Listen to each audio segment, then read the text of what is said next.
Johnson & Johnson now says its single-dose COVID vaccine is 79% effective against infections and 81% effective against hospitalizations.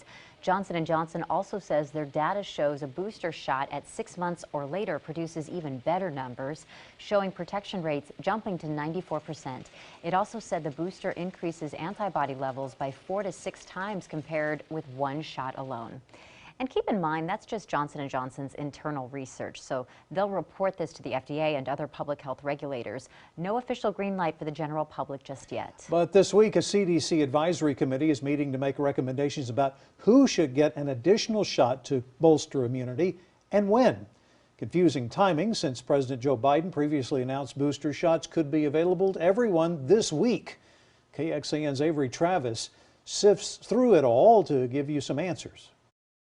This time of year, head Tarrytown pharmacist Rainin Ching is out of the office doing flu shot clinics. I'm actually here on site at a group home. But now he's getting a lot of requests instead for COVID-19 booster shot distributions. We're ready to go, but right now we're just playing the waiting game. So it's really complex. UT vaccine expert Dr. Jason McClellan says the CDC and the FDA are weighing tough questions about the safety, effectiveness, but really the necessity of an additional shot. They don't want to approve something unless there's data that indicates it's absolutely needed. And that can be tricky data. The answers, he says, will vary depending on a patient's age, risk level, and even whether they got Pfizer, Moderna, or J&J. In the meantime, they know patients may be getting ahead of the guidelines. Hey, well, I heard my neighbor went to this clinic or pharmacy and they were able to get one and they weren't asking questions. And right now, the state of Texas isn't tracking the number of booster shots given separately. They are urging providers, though, to wait until the FDA gives emergency use authorization to the general public.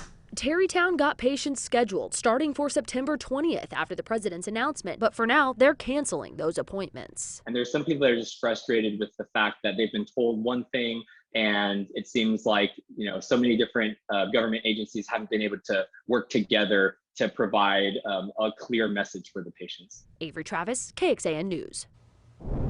Part of the problem here is we're talking about actions from multiple agencies regarding several different brands of shots. And to help you follow along, to date, the FDA has already authorized a third Pfizer or Moderna dose, but only for certain people with compromised immune systems.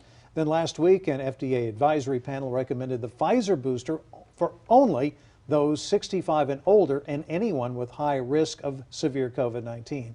And the recommendation is not an authorization yet. The CDC committee meets tomorrow and on Thursday and will issue several different recommendations for the general public that the FDA would then have to authorize.